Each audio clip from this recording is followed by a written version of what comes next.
I think timing is everything in this. And I think it's on their side right now. But with every passing day, I think that could start changing. I agree, Louis.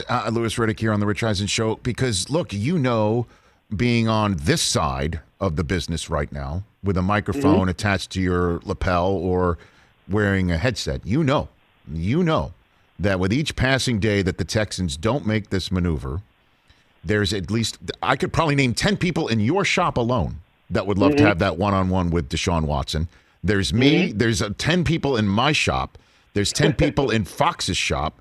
I mean, honestly, all he's got to do is choose one, and then suddenly the leverage goes out the window that they have when he says the words publicly into a microphone, sitting in a one-on-one chair, or tweets it out if he wants to make his own content his own, because that's the way things go.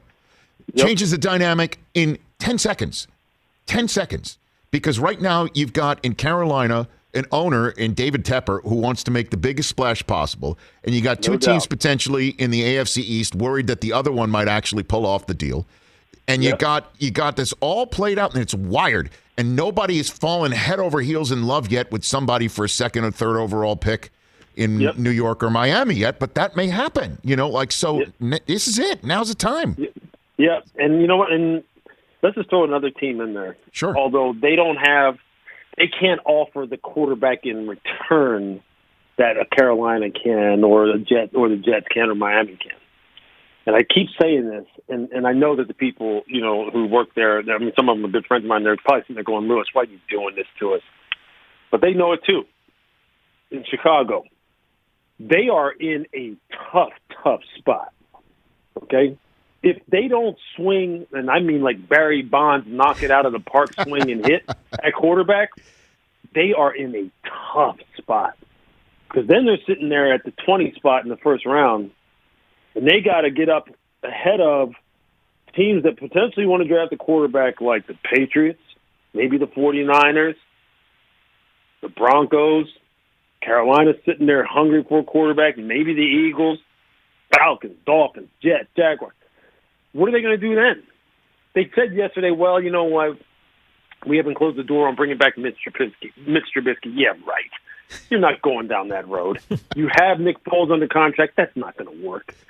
What are you going to trade for Marcus Mariota? No, that's not going to work. You're going to sign Ryan Fitzpatrick? No. You're going to sign Jameis? No. You're going to sign Alex Smith?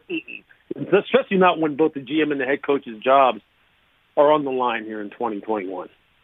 That's another team that when you sit, I mean, I bet if they picked up the phone in Houston, they would say, what do you want? Just tell us. Who do you want?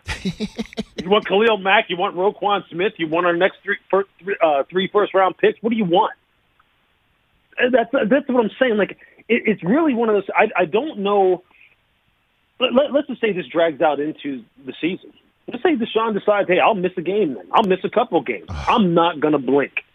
Where does that leave Houston? What have you shown? What have you proven by saying, I don't want to establish the precedent of having quarterbacks being able to walk into our office and say, I don't want to play for you, and then all of a sudden we're just kind of caving to that pressure. I don't want to establish that precedent. I don't want other players coming in doing that. You're not proving anything here. I mean, you're cutting off your nose to spite your face here in this situation. Yeah. That's exactly what you're doing. Hey, you watched all the way to the end. Thanks for that. Watch more right here.